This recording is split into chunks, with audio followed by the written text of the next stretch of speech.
ओम नमो भगवते वासुदेव। ओम नमो भगवते वासुदेव।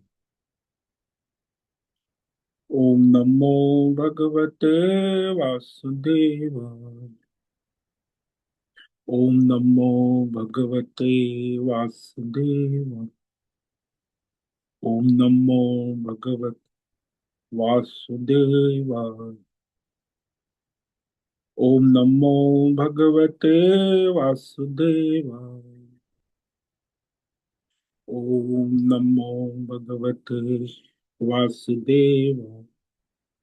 ओम नमो भगवते वासुदेव।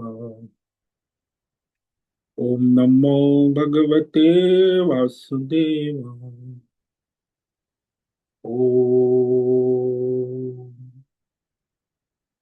श्री परमात्मने नमो नमः। ओम गणपतये नमो नमः। ओम सरस्वत्यै नमो नमः। ओम गुरुभ्यो नमो नमः। ओम सहनाववतु सहनौ भुनक्तु सह वीर्यं करवावहै तेजस्विनावधीतमस्तु मा विद्विषावहै।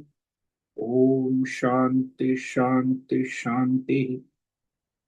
सदाशिवसमारंभां शंकराचार्यमध्यम् अस्मदाचार्यपर्यन्तां वन्दे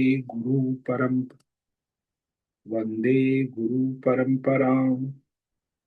ओम तत्सत।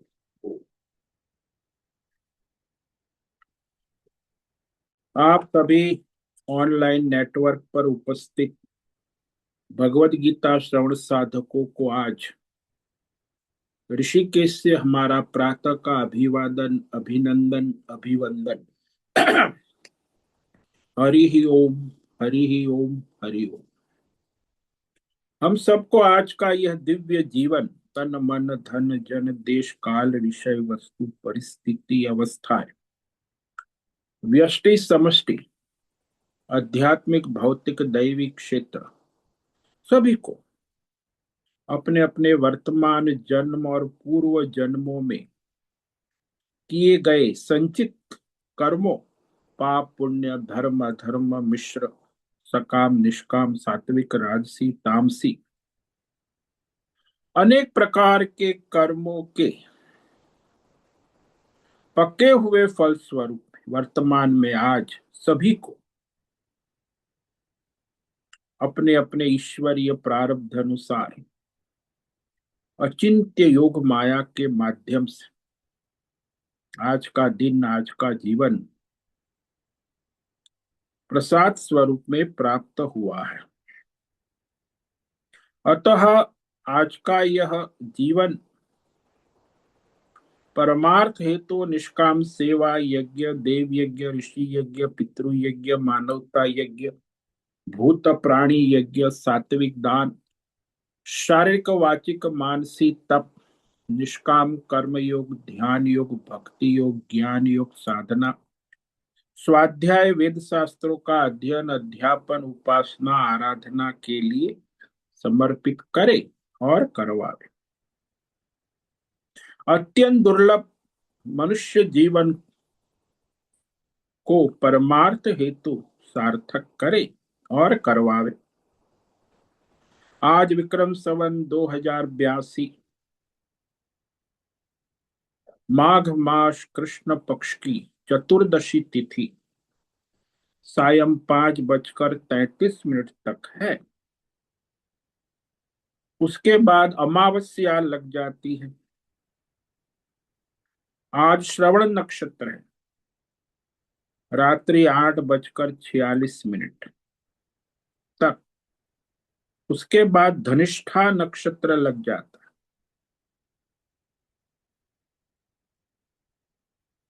आज सोमवार है। शिव जी की आराधना उपासना और वसंत ऋतु चल रही। यहाँ रात्रि का 2 बजे का न्यूनतम तापमान 11 डिग्री रहा और दिन का दोपहर का 2 बजे का अधिकतम तापमान 27 डिग्री रहा है। वायु की गति 5-10 किलोमीटर प्रति घंटा चल रही। ईस्वी सन 2026, 16 फरवरी, 16 फरवरी 2026, सुबह के 6:48 हो रहे हैं। कलयुग का प्रथम चरण, 5126वां वर्ष, 7वां वैवस्वत मनवंतर। श्वेत वराह कल ब्रह्मा जी का 26वां दिन और 51वां वर्ष अभी चल रहा है। तो ऐसे अनंत कोटि ब्रह्मांडीय परमेश्वरी अचिंत्य योग माया में हमारा यह एक ब्रह्मांड, इसमें ये पृथ्वी लोक में समुद्र के ऊपर जम्बू द्वीप में विश्व का एकमात्र वैदिक राष्ट्र भारत में उत्तर हिमालय प्रांत में उत्तराखंड राज्य टिहरी जिले में हिमालयन शिवालिक पर्वतमाला के अंतर्गत मणिकुट पर्वत के ऊपर नीलकंठ महादेव के साथ ऋषिकेश नगरी में मुनि की रेती प्रांत में शीशम झाड़ी में अवधूत बाड़ा आश्रम के सी ब्लॉक के पहले माले से 4 नंबर कमरे से गंगा किनारे से हम स्वामी उत्तमानंद सरस्वती भगवद गीता के आचार्य शिष्य स्वामी चिन्मयानंद सरस्वती महाराज चिन्मय मिश्र कैवल्याद्वैत वेद व्यास भगवतोपाद शंकराचार्य की श्रृंगेरी संन्यास परंपरा से शिक्षित दीक्षा सनातन वैदिक भारतीय संस्कृति के अनुसार संपूर्ण भगवत गीता ज्ञान यज्ञ ऑनलाइन चैतन्यमय जीवन लाइव प्रसारण जूम एवं यूट्यूब के अंतर्गत व्याख्यान माला में अध्याय 15 पुरुषोत्तम योग के श्लोक नंबर 12 से 15 साप्ताहिक सार दर्शन करेंगे। संस्कृत एवं हिंदी में दिव्य पवित्र सरल व्यावहारिक सटीक पूर्ण वर्ण अक्षर पद वाक्य पंक्ति श्लोक अध्यायों की संगति संधि अन्वय शब्दार्थ वाक्यार्थ भावार्थ रहस्यार्थ तत्वार्थ के यथार्थ तात्पर्य सहित वैदिक शास्त्र वेदव्यास साहित्य शंकर भाष्य एवं परंपरागत सन्यासी आचार्यों की टीका टिप्पणी सहित आज का यह भगवद गीता व्याख्यान करेंगे। कृपया आप सभी श्रद्धा भक्ति ध्यान से परिपूर्ण होकर के यह दिव्य श्रवण साधना करें। इसमें से कुछ ग्रहण करे, कुछ धारण कर, कुछ अपने जीवन में चरितार्थ करे और उसमें निरंतरता लाए। अपनी अपनी आध्यात्मिक भौतिक दैवी अशांति द्वंद्व मोह विक्षेपों से रहित होकर के अधार्मिक अशास्त्रीय परंपरागत अवैदिक भ्रम भ्रांतियों से रहित होकर के अपने अपने शरीर इंद्रिय प्राण मन वचन कर्म से एक रूप एकाग्र होकर के शुद्ध सात्विक सूक्ष्म भगवत विवेक बुद्धि करें। वेद शास्त्र एवं आचार्य परंपरा अनुसार विवेक करे और करवा भी। पुनः पुनः इस व्याख्यान का श्रवण करे, मनन करे, चिंतन करे, लेखन करे, चर्चा विचार प्रचार प्रसार करे, लिंक भेजे, ग्रुप में शेयर करे, अपना और सबका परम कल्याण करे और करवा। ओम तत्सत। ओम ओम ओम। तो हमने इस सप्ताह में श्लोक नंबर 12 से 15 तक विवेक विचार किया है, जिसमें भगवान ईश्वर तत्व सगुण शक्ति का स्वरूप कहते, जो उपासनीय है, जो बुद्धि शुद्धि का साधन है। सगुण उपासना हेतु ईश्वर तत्व कैसे संसार में रहकर कार्य करते, परमात्मा वही ईश्वरीय तत्व रूप में भिन्न भिन्न शक्तियों के द्वारा अपना कार्य करते हैं।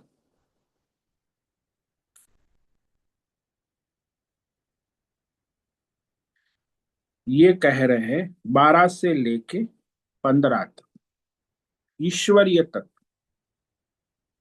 यदादित्यगतं तेजो जगद्भासयतेऽखिलम् यच्चन्द्रमसि यच्चाग्नौ तत्तेजो विद्धि मामकम्। भगवान कहते कि हे अर्जुन, मेरी दिव्य शक्ति, ईश्वरीय शक्ति भिन्न भिन्न रूप में संसार में अभिव्यक्त होती है।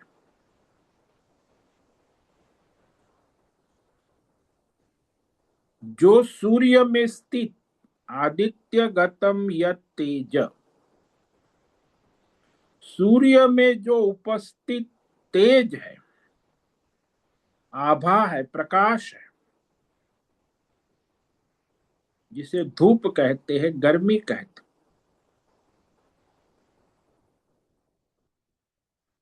वह तेज जो संपूर्ण जगत और जगत के सभी प्राणियों को, उसके नाम रूप गुण दोष को प्रकाशित करता है। भौतिक अध्यात्म दैव सभी भौतिक विषय, फिर आंख के अंदर तेज के रूप में और सूर्य के रूप में दैवी प्रकाश भासयते,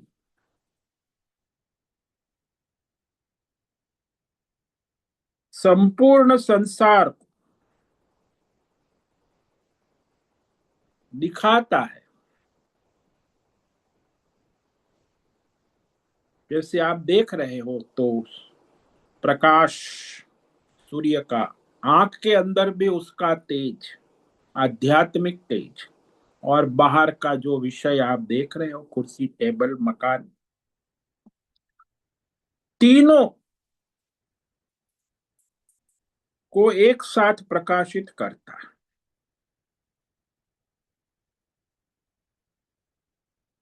और ये सूर्य जो है वो बुद्धि के देवता है, बुद्धि को प्रकाशित करते। गायत्री मंत्र सूर्य की उपासना, और सामवेद सूर्य ने ही कहा था। तो ये सूर्य का जो तेज है, वह भगवान कहते हैं कि मेरा ही तेज समझो। फिर कहा चंद्रमसी या तेज, चंद्रमा की जो सफेद शीतल तेज है, किरण है, वह भी भगवान का ही तेज है, यानी चैतन्यमय शक्ति।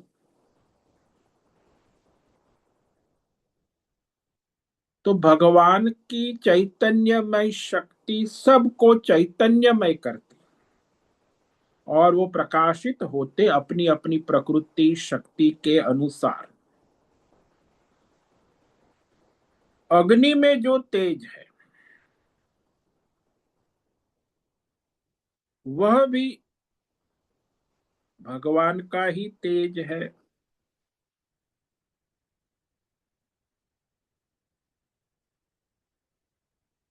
तो अग्नि भी तीन प्रकार की, भौतिक, आध्यात्मिक और दैवी।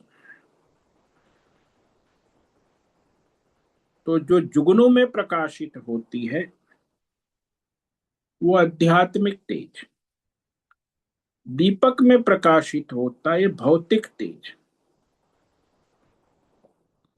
और बिजली के द्वारा प्रकाशित होता है वो दैवी तेज। अग्नि तत्व ही है।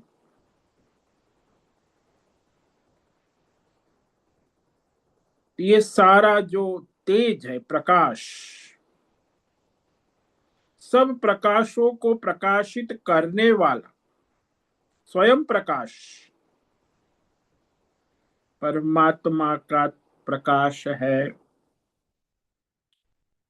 ऐसा विवेक करो, समझो।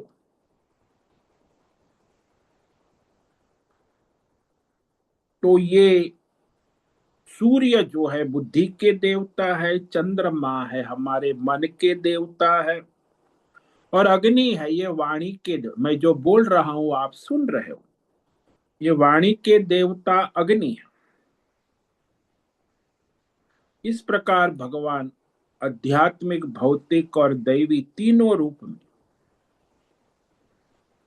प्रकाशित होते हैं।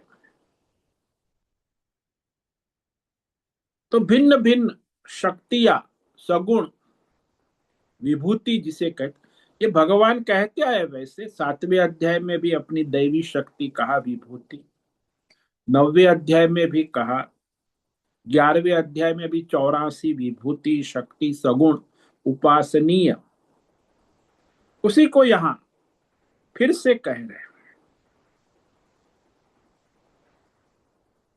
कोई सगुण उपासना है ना, ईश्वर की आराधना। अब पृथ्वी में और चंद्रमा में कैसे रहते हैं ये कह रहे हैं। गामाविश्य च भूतानि धारयाम्यहमोजसा उष्णामि चौषधिः सर्वाः सोमो भूत्वा रसात्मकः। भगवान कहते अहम, अहम का मतलब परमात्मा, क्षेत्रज्ञ।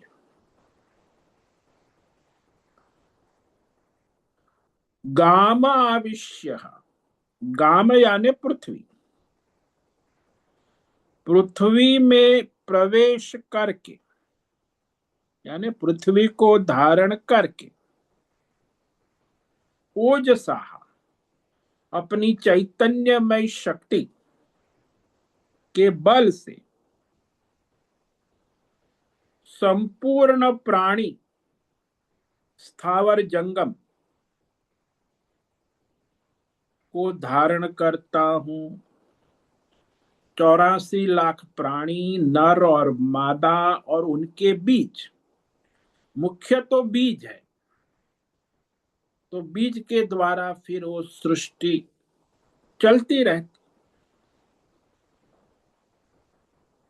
तो पृथ्वी जो है सभी की माता है, बीज को धारण करती है ना, सबके बीज, सभी प्राणियों की माता पृथ्वी। तो हमारे सनातन धर्म में तो ये जन्मदाती माता होती है, पृथ्वी को भी माता कहते हैं, गाय को भी माता कहते हैं।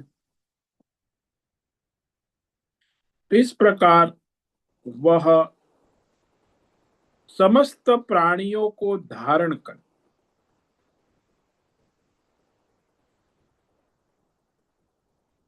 इतना ही नहीं पृथ्वी को घुमाते भी है। यह पृथ्वी 365 दिन में 5 घंटे 48 मिनट और 11 सेकंड में सूर्य का एक चक्र पूरा करती।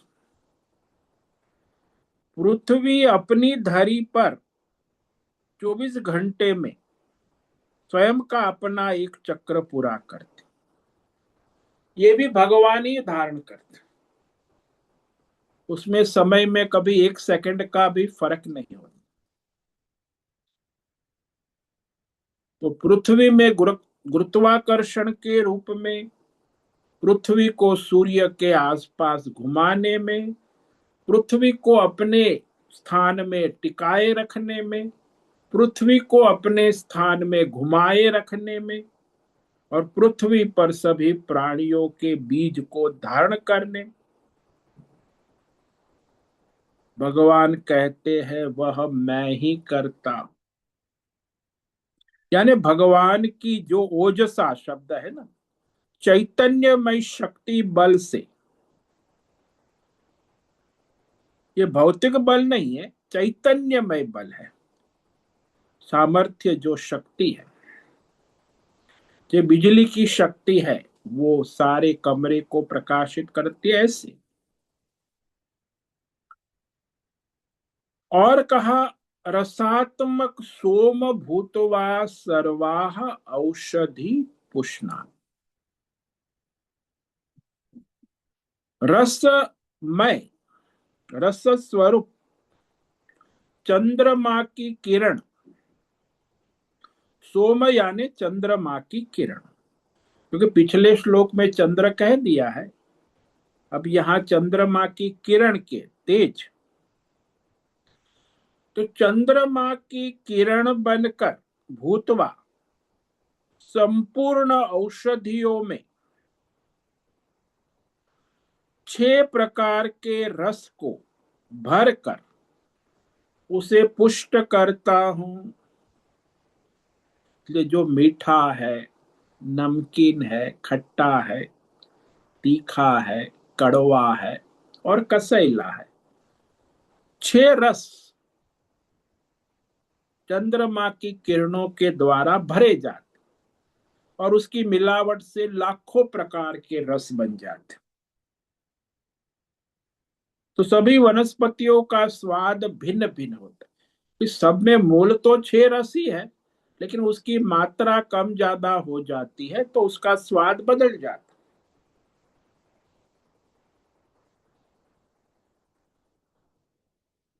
है। इस तरह भगवान सारे संसार का पालन पोषण करते हैं, धारण करते। अब कहते हैं कि अच्छा, तो वह वनस्पति जो है उसका रस, वो भी भगवान ही बनते हैं। वनस्पति को भी धारण करते, वनस्पति में रस रूप में भी रहते हैं। अब सभी प्राणी जो है अन्न खाते हैं ना, तो वो अन्न ये जो भगवान ही पकाते हैं, फिर वो अन्न मनुष्य बाजार से लाके खाते। सभी प्राणी अपने अपने अन्न ग्रहण करते हैं। तो अन्न को भगवान कहते, मैं जठराग्नि वैश्वानर अग्नि रूप में सभी के अन्न को पचाता। तो वो कैसे, ये 14वें श्लोक में कहे, अहम वैश्वानरो भूत्वा प्राणिनां देहमाश्रितः प्राणापान समायुक्तः पचाम्यन्नम चतुर्विधम। भगवान कहते, मैं ही सभी प्राणियों के देह में जठराग्नि रूप में स्थित रहने वाला और प्राण अपान से संयुक्त होकर प्रज्वलित रहने वाला वैश्वानर अग्नि, जठराग्नि होकर 4 प्रकार के अन्न को पचाता हूं। चतुर्विधम अन्नम पचामि।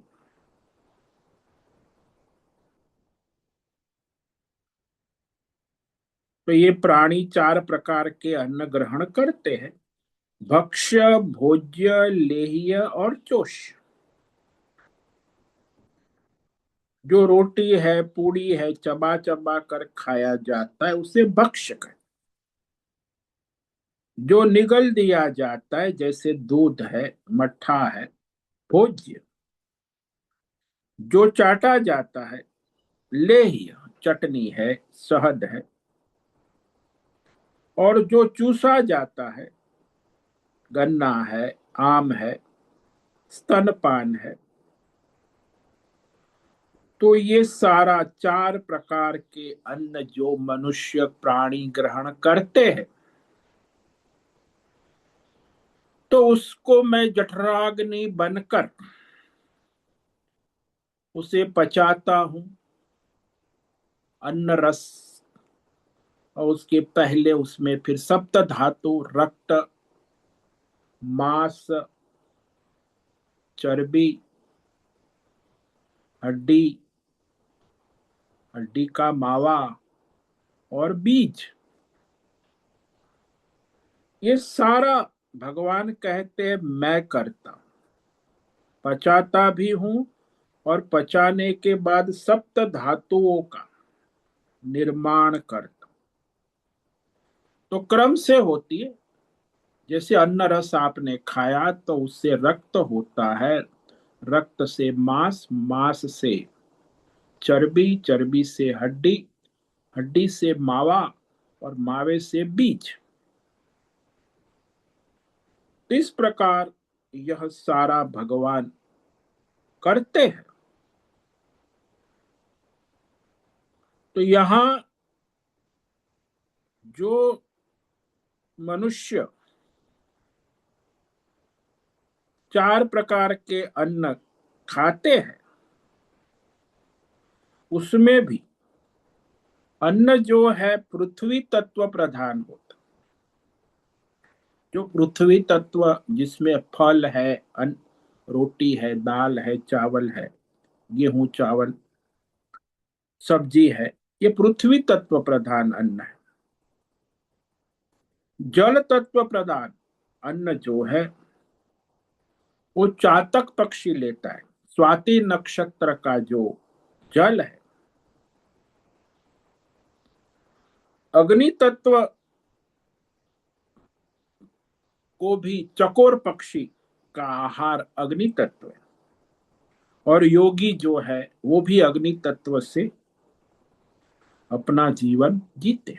एक योगी थे अभी यहाँ, तो वह केवल सूर्य किरण, अग्नि तेज और कुछ नहीं लेते। 88 साल उनकी आयुष्य हुई। तो अंबाजी में उनका वहां निवास था। तो वह केवल अग्नि तत्व, ये योगी है। और वायु तत्व योगी जो समाधि तपस्वी, वो केवल वायु तत्व से कई महीने रहते।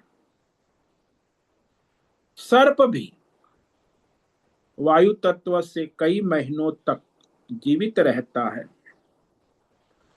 तो सर्प का आहार भी वायु तत्व है। योगी और तपस्वी भी वायु तत्व से कई दिन, कई महीने रहते हैं, तपस्या करते। ये जो अन्न है उसमें 4 प्रकार के दोष भी होते हैं, जो स्वभाव से ही दूषित है, तामसी है। जैसे शराब है, मांस है, प्याज है, लहसुन है, दरियाई खाद्य है, मछली आदि, ये सब स्वभाव से ही दूषित है। दूसरा है निमित्त दोष, जिसमें बाल गिर गया, चींटी गिर गई, कॉकरोच गिर गया, मकड़ी गिर गई, छपकली गिर गई, तो वन दूषित हो जाता, फिर वो खाने लायक नहीं रहता। और आश्रय दोष, जहां कोठार में रखा है वो कोठार गंदे पात्र है, रसोई घर गंदे है, तो वो आश्रय दोष लगता है। और अन्न का स्वत्व दोष होता है, जो बेईमानी, चोरी चकारी, लूटपाट, भ्रष्टाचार से कमाया हुआ धन है, उसमें स्वत्व दोष होता है। अधर्म का, बेईमानी का जो धन है, उससे खरीदा हुआ अन्न है, उसे खाया गया तो वो अनेक प्रकार की शारीरिक मानसिक समस्या खड़ी करता है। तो सत्व दोष आता है। कई बार आपके वहां कोई कर्मचारी खाना पकाता, यदि वो हत्यारा है, क्रिमिनल माइंड है, तो वो यदि आपका खाना पकाएगा तो आपके माइंड में भी वह क्रिमिनल वृत्ति उत्पन्न हो जाती। तो इस प्रकार यह सत्व दोष होता। अन्न में चार गुण भी है। सौरभ्य, जिसमें सुगंध आती। सौरूप्य, जो देखने में सुंदर है, सौरूप्य। सौरस्य, जिसका स्वाद अच्छा है, सौरस्य। और जिसे खाने से शरीर की मन की स्फूर्ति पुष्टि होती है, सौहित्य। तो इस प्रकार ये चार प्रकार के गुण भी अन्न में देखे जाते, तो वो हितकारी होता है। अब यहाँ मनुष्य जो है, उसका अन्न भगवान कैसे पचाते, कहते प्राण अपान समायुक्त। जो प्राणापान गति जिसकी ठीक से चल रही है, तो वो अग्नि प्रज्वलित रहती। जैसे लोहार की धोकनी होती है ना, वो तेज चलाता है तो वो लोहे को पिघाल देती।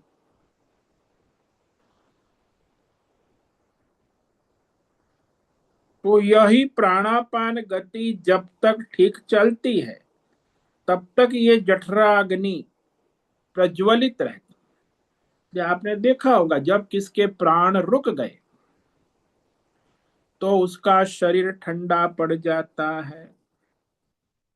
ये वैश्वानर जो अग्नि जो है, वो आपका बॉडी टेम्परेचर भी मेंटेन करती। इसीलिए यह अग्नि, जो आध्यात्मिक अग्नि के शरीर के अंदर भगवान अग्नि रूप में उपस्थित होकर शरीर का तापमान बनाए रखते हैं, शरीर में आया हुआ चार प्रकार के अन्न का पाचन करते हैं, उससे सप्त धातुओं का निर्माण करते हैं, अन्न को तीन विभाग में बांटते हैं। तो सूक्ष्म विभाग है वो मन बनता है, मध्यम है वो सप्त धातु बनती है, और जो तामसी भाग है वो मल मूत्र और मैल के द्वारा निकल जाते। तो इस प्रकार भगवान ये सब करते हैं। अब सूक्ष्म शरीर मन को कैसे चलाते, तो ये कह रहे हैं कि सभी के मन अंतकरण को उसके प्रारब्ध अनुसार भगवान ही चलाते हैं। कैसे? सर्वस्य चाहम हृदि सन्निविष्टो मत स्मृतिर्ज्ञानमपोहनम च वेदैश्च सर्वैरहमेव विद्यो वेदांत कृद्वेद विदेव चाहम। भगवान कहते हैं कि मैं सभी प्राणियों की बुद्धि में रहकर, हृदय यानी अंतकरण बुद्धि, चैतन्य में उपस्थित रहकर अपनी चैतन्यमय शक्ति से अंतर्यामी रूप में उपस्थित हूं। तो क्या करते, बुद्धि में रहकर बुद्धि को प्रकाशित करते। तो भगवान की चैतन्यमय शक्ति बल से वह प्रारब्ध अनुसार मनुष्य को स्मरण होता है, स्मृति। संसार के विषयों की स्मृति मत समझना, यहाँ परमार्थ आत्मस्मृति, हालांकि संसार के विषयों की स्मृति भी भगवान ही कराते हैं। प्रारब्ध अनुसार आपको स्मरण होता है और फिर ज्ञानम, भौतिक अध्यात्म दैव ईश्वरीय और परमेश्वरीय ज्ञान, यथार्थ ज्ञान भी भगवान की कृपा से होता। ज्ञानम, यथार्थ ज्ञान, और अज्ञान भी, अपोहनम,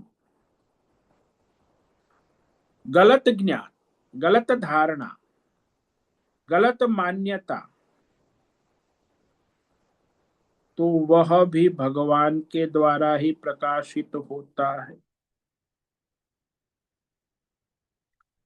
तो गलत ज्ञान जब होता है तो उसमें संशय बहुत होते रहते, क्योंकि ज्ञान ही गलत है तो संशय होता। जब ज्ञान सही है शास्त्र के अनुसार, आचार्य परंपरा के, तो उसमें कोई संशय नहीं होता। अपनी अनुभूति पूर्ण ज्ञान। लेकिन ज्यादातर मनुष्य जो है वो अपने अहंकार से, अपने बुद्धि के द्वारा अपने ज्ञान को प्रमाण मानते हैं और उसमें एक्सपेरिमेंट करते रहे। तो गलत सोच होती है तो सही तो नहीं होती है। गलत सोच फिर दूसरी गलत सोच से फिर तीसरी गलत सोच आ जाती है। जब तक वो शास्त्र, आचार्य परंपरा, अपनी अनुभूति पूर्ण ज्ञान विज्ञान नहीं होगा, तब तक उसकी गलत सोच की परंपरा चलती रहती। गलत ज्ञान, गलत सोच, गलत विचार। तो इसी ज्यादातर मनुष्य इस एक्सपेरिमेंट में ही अपना जीवन पूरा कर दे। अपोहनम, तो उसके संचित कर्म है प्रारब्ध, भगवान उसी को भी चलाते, उनकी गलत सोच को भी प्रकाशित करते अपनी चैतन्यमय शक्ति से, बल से। तो तीनों जो मनुष्य के जीवन में प्रतिक्षण होता है,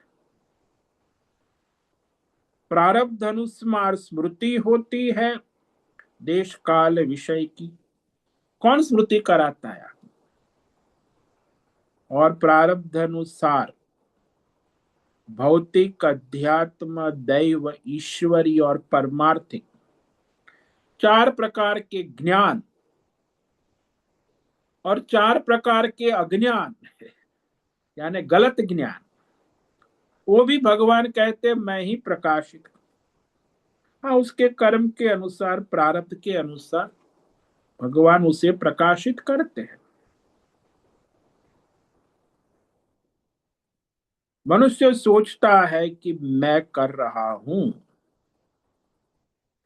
लेकिन वास्तव में भगवान ही उसके अंतःकरण में चैतन्य शक्ति रूप में उपस्थित होकर उसके संचित कर्मों को जानते हुए प्रारब्ध अनुसार उसे स्मरण कराते हैं, ज्ञान कराते हैं, विस्मरण कराते।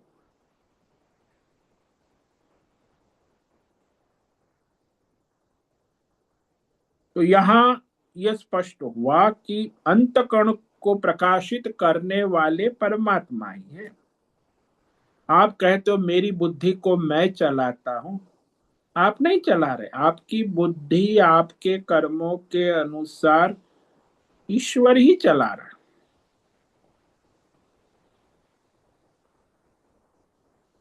और फिर कहा सभी वेदों द्वारा, वेदों का लक्ष्य केवल परमात्मा ही जानने योग्य। वेदों में अंतिम लक्ष्य परमात्मा को ही जानना है। हाँ, भौतिक ज्ञान है, अध्यात्म ज्ञान विज्ञान है, दैवी ज्ञान विज्ञान है, ईश्वरी ज्ञान, लेकिन ये सभी ज्ञान विज्ञान का अंतिम लक्ष्य है परमार्थ ज्ञान विज्ञान में को जानना। तो वेदों के ज्ञान द्वारा जानने योग्य यदि कोई है तो वो परमात्मा ही है। सर्वै वेदै अहमेव वेद, सभी वेदों के सब प्रकार के ज्ञानों में सभी का लक्ष्य केवल परमात्मा तत्व को जानना ही है। वेदों का कर्ता कौन है? बोलते वो भी परमात्मा है।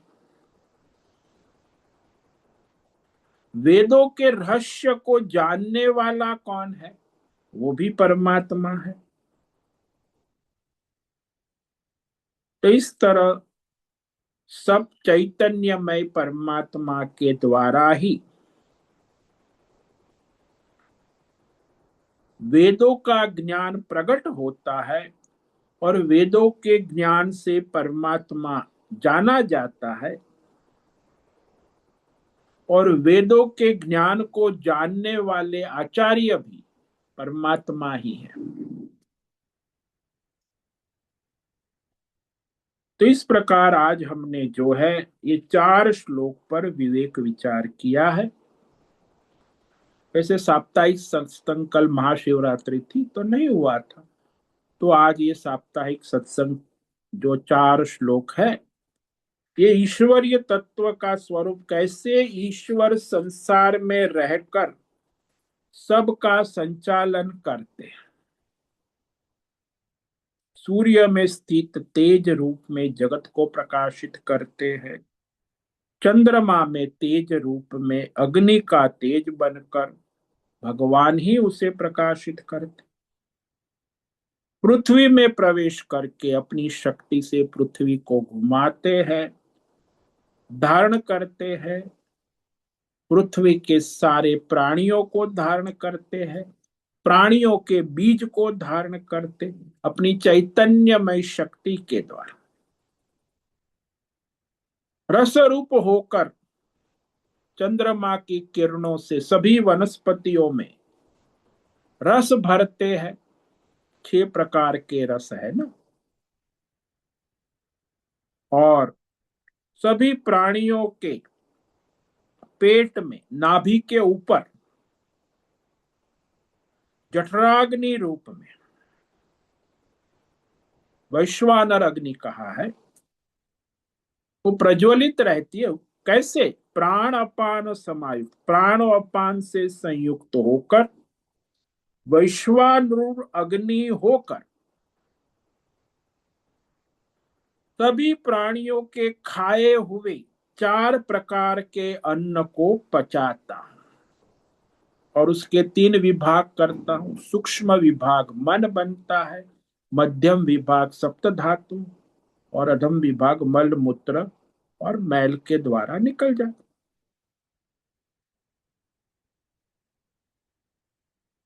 इस तरह भगवान ये सारा अपनी चैतन्यमय शक्ति के द्वारा सबके लिए करते।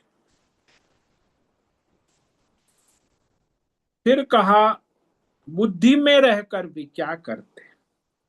बोले मैं सभी प्राणियों की बुद्धि में अंतर्यामी रूप से उपस्थित हूं, अहम सर्वस्य हृदय सन्निविष्ट। मुझसे ही सभी प्राणियों के बुद्धि में स्मृति आती है, ज्ञान विज्ञान होता है और विस्मृति होती है, अज्ञान होता है। उनके संचित कर्मों के अनुसार, प्रारब्ध के अनुसार भगवान ही स्मृति कराते हैं, ज्ञान विज्ञान कराते हैं और विस्मृति कर अज्ञान भी प्रकाशित करते हैं। बुद्धि में रहकर सभी प्राणी कैसे करते? बोले अपनी ओर से नहीं करते, उसके संचित कर्म प्रारब्ध के अनुसार ही उसकी बुद्धि को चलाते और उसकी बुद्धि वैसे ही चले। आप देखो संसार में मनुष्य कह रहे इसकी बुद्धि क्यों, उसके कर्म है, संचित है, उसका प्रारब्ध है, उसकी बुद्धि वैसे ही चलती। तो गलत मान्यता अज्ञान में चलती है। और सभी वेदों द्वारा जानने परमात्मा ही है। वेदों के कर्ता भी परमात्मा है, और वेदों के रहस्य को जानने वाला भी आचार्य रूप से परमात्मा ही है। तो आज हमने ये 4 श्लोक पर विचार किया। अभी प्रश्नोत्तरी का समय है। किसी भी साधक को कोई प्रश्न है, वो अभी प्रश्नोत्तरी कर सकते हैं।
ओम नमो नारायणाय स्वामी जी।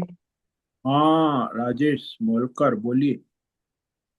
स्वामी जी, अभी आप जब विश्लेषण कर रहे थे तभी आपने बोला कि गलत ज्ञान या गलत बुद्धि भी भगवान ही प्रकाशित करते हैं। तो एक सहज ऐसा विचार है कि अगर ये गलत ज्ञान प्रकाशित ही नहीं होता तो मनुष्य के पास कोई पर्याय नहीं होता कि वो सही मार्ग पे चलता और खुद का कल्याण करता।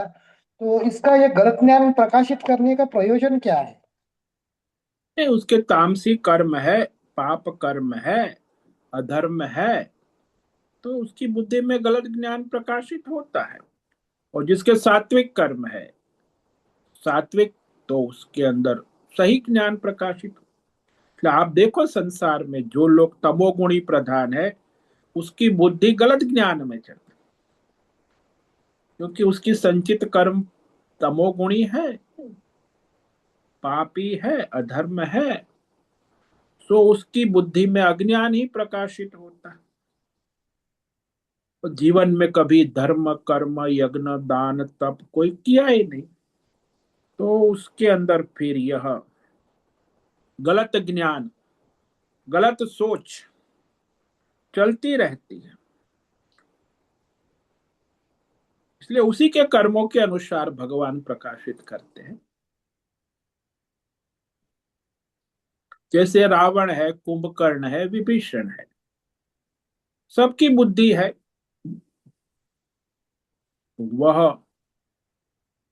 विभीषण की बुद्धि जो है, वो सही ज्ञान प्रकाशित होता है, सात्विक बुद्धि है। रावण की बुद्धि राजसी है, तो उसका मिलावटी ज्ञान प्रकाशित है, न धर्म न अधर्म, मिलावटी। कुंभकर्ण है, तामसी बुद्धि है, तो गलत ज्ञान। अधर्म है, तो उसकी बुद्धि उसी प्रकार चलती, खाओ पियो सो, आलस निद्रा प्रमाद। तो उसका ऐसे कर्मों के अनुसार ही सभी जीवात्माओं के अंतकरण में, बुद्धि में उपस्थित होकर उसकी बुद्धि को उसके कर्मों के अनुसार प्रकाशित करते।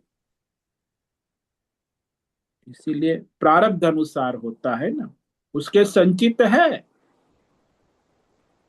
और उस अनुसार पिछले जन्मों के, इस जन्म के जैसे कर्म है, प्रारब्ध है, उस अनुसार उसकी बुद्धि में अंतर्यामी रूप से उपस्थित परमात्मा ही उसकी बुद्धि को प्रकाशित करते, उस अनुसार उसकी बुद्धि चलती है। हम्म।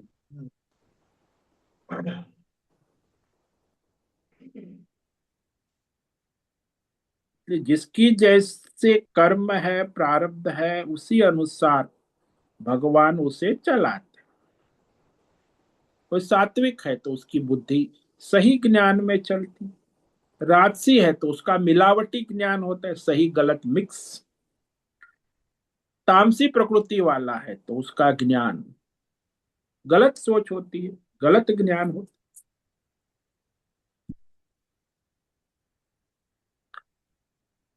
तो इस तरह उनका जीवन सभी प्राणियों का अंतकरण को चलाते हैं ना। तो जीवन में जो बुद्धि, रुधि का मतलब यहाँ बुद्धि होती, क्योंकि आपके पूर्व जन्मों के, भूतकाल के, वर्तमान जन्म के जो संस्कार है, उसी के अनुसार प्रारब्ध बनता है और वह प्रकट हो जाता।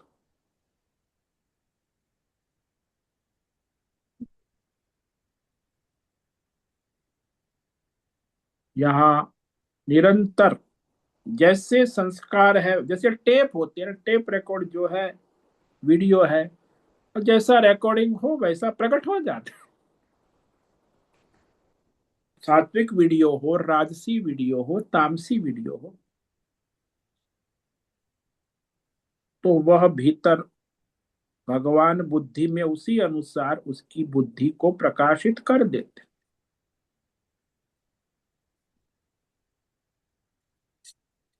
यानी आप कहो किसी को कि आप ऐसे करो, ये करो, वो करो, ऐसा कुछ होता नहीं है। उसकी बुद्धि उसके कर्मों के अनुसार ही चल, वो कर्मों से ही बनी है ना।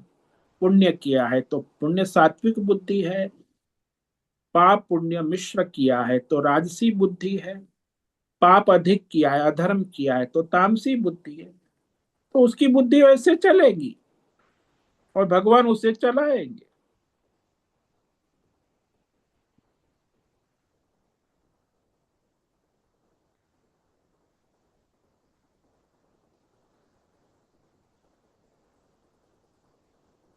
जो संसार में आप देखते हो, तीन प्रकार के मनुष्य होते हैं, सात्विक, राजसी, उनकी बुद्धि उनके अनुसार ही चल। आप कहो कि इसे समझाओ, सुधारो, ऐसे कुछ होता नहीं। तमोगुणी तमोगुणी जीवन जीता है, रजोगुणी रजोगुणी, और सत्वगुणी सत्वगुणी। जैसे विभीषण है सात्विक बुद्धि वाला, रावण है राजसी बुद्धि वाला, कुंभकर्ण है तामसी बुद्धि। उसकी बुद्धि उसी अनुसार भगवान प्रकाशित करते चलाते, क्योंकि अंतर्यामी रूप से तो वही बैठे हैं ना, क्षेत्रज्ञ। अंतकण तो जड़ है, बुद्धि तो जड़ है, वो कैसे चलेगी? उसे चलाने के लिए अंतर्यामी क्षेत्रज्ञ परमात्मा रूप में उपस्थित होकर उसकी प्रकृति के अनुसार उसकी बुद्धि को चलाते, क्योंकि अनंत जन्मों के संस्कार है ना उसके भीतर। सात्विक है, राजसी है, जिसके जैसे संस्कार है वैसी बुद्धि है, उस प्रकार उसे चलाते हैं।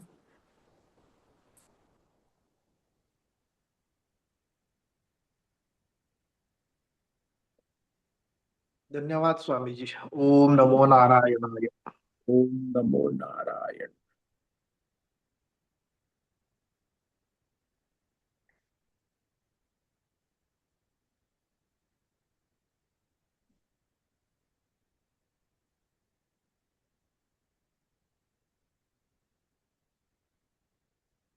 अभी समय है, किसी भी साधक को प्रश्न है, वो अभी प्रश्नोत्तरी कर सकते।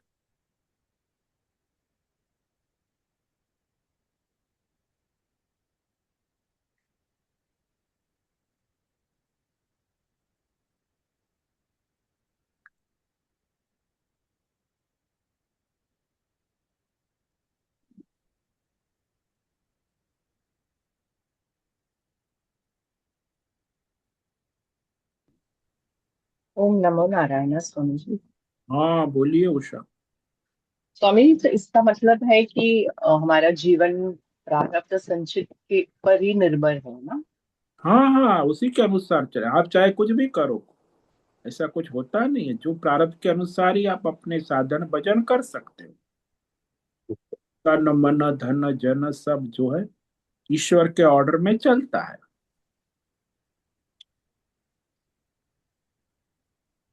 तो जो भी हो रहा है बुरा अच्छा सब हमारे हाथ में नहीं है। नहीं, वो तो आपके प्रारब्ध के अनुसार जो आपके जीवन में आ रहा है, आपके संचित कर्मों का फल है। तो अच्छा है बुरा है, जो पाप कर्म है अधर्म है उसका बुरा होता है, और जो पुण्य कर्म है धर्म है उसका फल अच्छा होता है। तो वो भगवान देते हैं समय समय पर, प्रारब्ध के अनुसार वो सुख दुख के रूप में आता है। धर्म का फल सुख है, अधर्म का फल दुख है। धर्म अधर्म मिश्र का फल मिश्र है। तो जो किए हुए कर्म है उसका फल जब भगवान देना चाहे, क्योंकि फल तो भगवान के हाथ में है ना।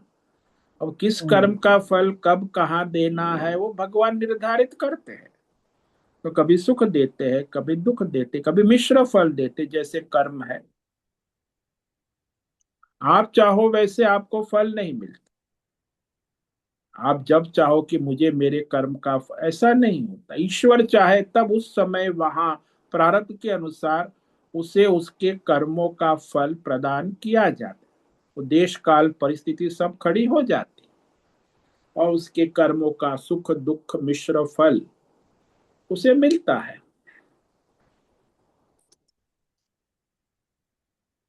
के विरुद्ध हम कुछ नहीं कर सकते हैं ना। कुछ नहीं, प्रारब्ध तो ईश्वर ऑर्डर में है ना, it is hmm. Ishwar order, it is not human order. Hmm. तो ईश्वर ऑर्डर में जो आएगा उसके ऊपर आप कुछ कर सकते, जो आ गया उसे बदल नहीं सकते। जैसे आपको बुखार आ गया, तो बस उसको आप बदल नहीं सकते। अब उसके ऊपर आप कुछ दवाई लो, कुछ करो कोशिश अपना, लेकिन वो जब जाना है तब जाएगा। किसी का 2 दिन में, किसी का हफ्ते तक भी चले,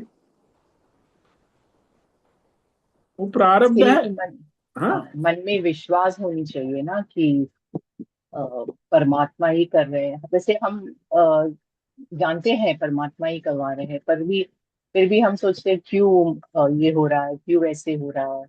जब बुरा होता है हम सोचते हैं क्यों बुरा हो रहा है, अच्छा हो रहा है तो हम नहीं कहते हैं, है तो ना। वो आपको ये है ना कि भाई आप अपने संचित कर्म जो किए हुए हैं, पाप पुण्य धर्म अधर्म, उसकी जिम्मेदारी आप नहीं लेते हैं ना। कहते हैं, अरे मैंने हाँ।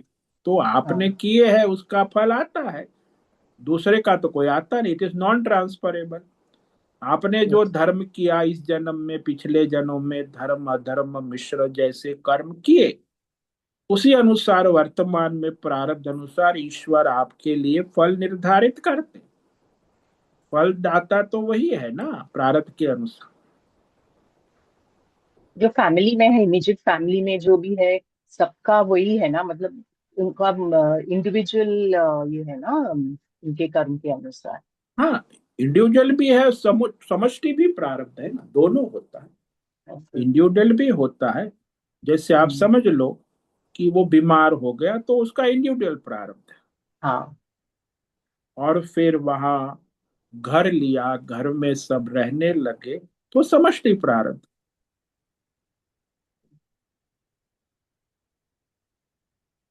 ऐसा है, जैसा उनके व्यष्टि प्रारब्ध ही होता है, समष्टि प्रारब्ध। परिवार में सबका सामूहिक प्रारब्ध भी होता है और व्यक्तिगत प्रारब्ध। राष्ट्र में भी ऐसा होता है, राष्ट्र में सबका सामूहिक प्रारब्ध भी होता है, व्यक्तिगत प्रारब्ध। कि अमेरिकन लोगों का, अमेरिकन कंट्री का समष्टि और व्यष्टि प्रारब्ध सबका होता है। तो समष्टि लेवल पे भारतीय नागरिकों का व्यष्टि और समष्टि प्रारब्ध होता है।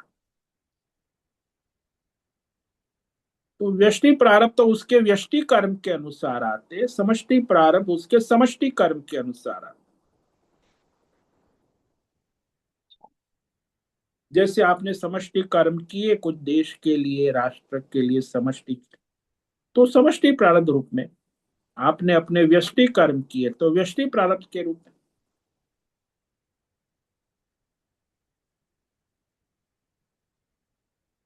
समष्टि का भी ध्यान रखना पड़ेगा। हाँ समष्टि, व्यष्टि, हाँ।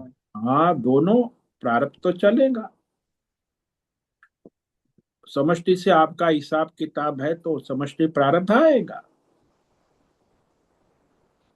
इसलिए लोग जो है, राष्ट्र के स्तर पे भी देखा जाता है ना कि उसका समष्टि प्रारब्ध है, तो भारत छोड़ के अमेरिका जाके रहता है तो उसका वो प्रारब्ध है। तो कोई अमेरिका छोड़ के भारत में आता है, उसका प्रारब्ध है। समष्टि और व्यष्टि दोनों।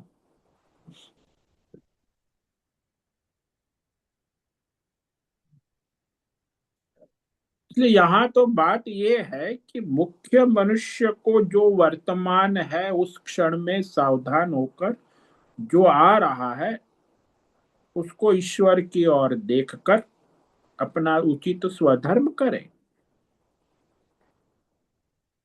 प्रारब्ध के अनुसार स्वधर्म करे। मैं ऐसा कर लूंगा, वैसा कर लूंगा, ये करूंगी, वो करूंगी, ऐसा कुछ होता नहीं है। जो होना है वो ईश्वर ऑर्डर में ही होता है। केवल आपको उस समय थोड़ा चॉइस है कि जो आ गया उसमें आप सात्विक, राजसी, तामसी, धर्म अधर्म मिश्र एप्लीकेशन कर सकते हो। थाली आ गई तो फिर वहां प्रारब्ध है।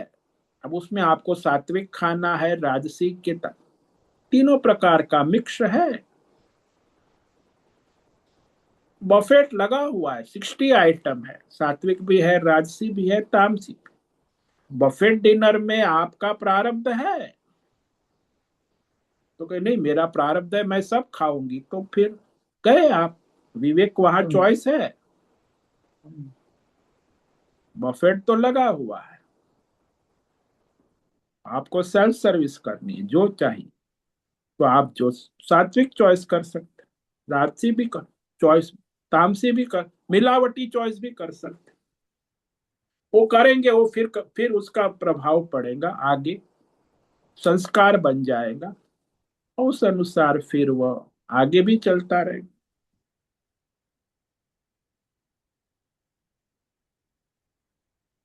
बहुत बहुत धन्यवाद स्वामी। ओम नमो नारायण। ओम नमो नारायण।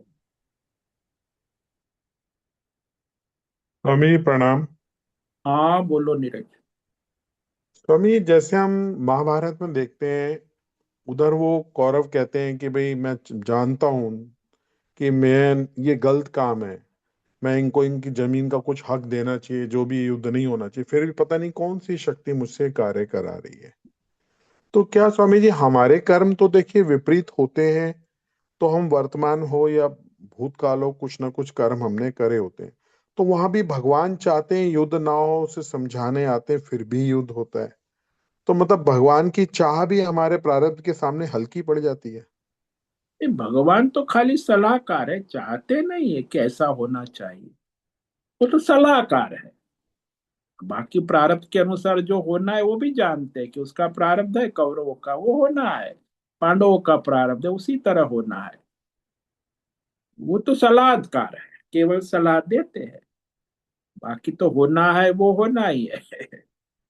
आप देखो ना, आपके जीवन में भी कई लोग सलाह देते हैं, तो जो सलाह से थोड़ी कुछ होता है। जो होना है सो होना है, वही होता है। आप लोग कहते रहे तो ये कर तू, ऐसा कर तू, वैसा, अरे भाई वो जो होना है वो होना है। सलाह तो आप देते रहते हो।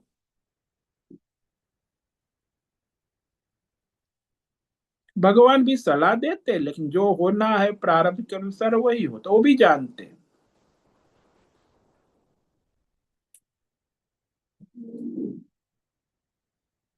तो स्वामी जी, जो हमारे वर्तमान में कर्म है, यही संचित होते हैं, यही प्रारब्ध बन के सामने आते हैं।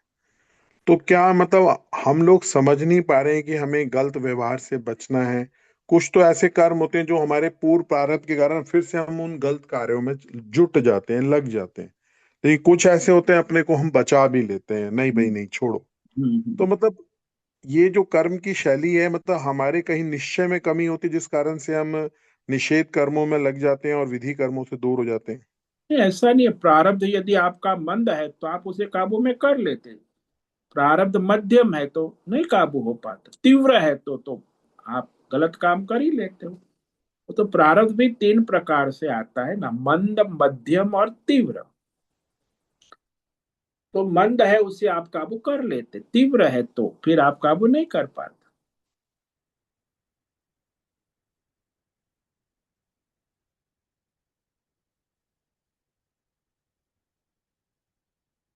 इसलिए ईश्वर ऑर्डर में जब क्या निश्चित है, मंद प्रारब्ध है, मध्यम है, तीव्र है। तीव्र प्रारब्ध तो बहा के ले जाएगा। आप चाहते हो कि नहीं करना, गलत है, फिर भी करोगे। तीव्र प्रारब्ध, यदि आपको पता है गलत है, नहीं करना है, और मंद प्रारब्ध है तो आप उसे काबू में कर लोगे। मंद प्रारब्ध है तो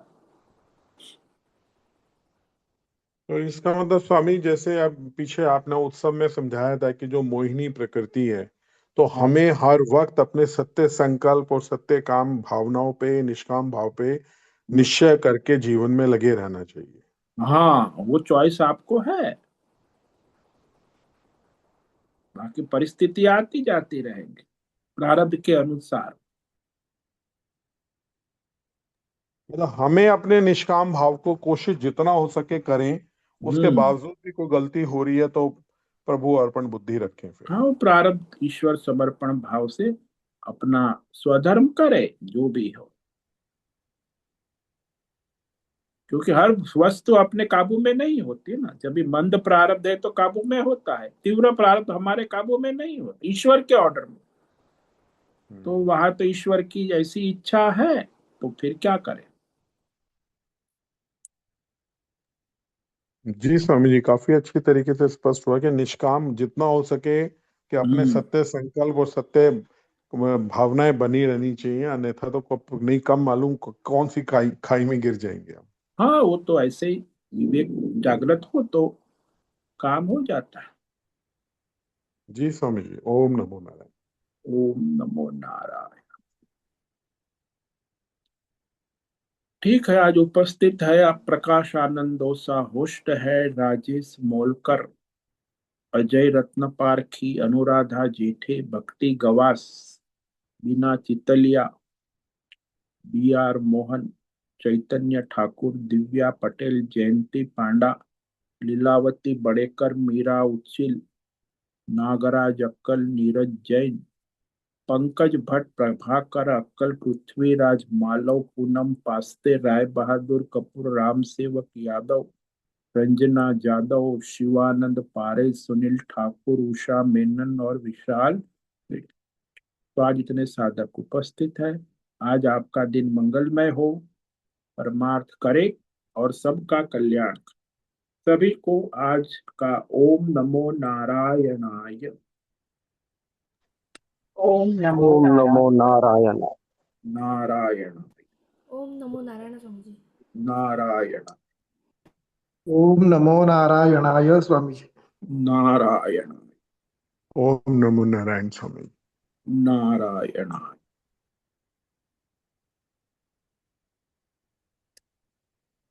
उससे निवेदन है आज का सत्संग पूर्ण करें। ओम नमो नारायणाय। आज का दिवस सत्संग हम यही पूर्ण करते हैं। सभी साधकों को ओम नमो नारायणाय।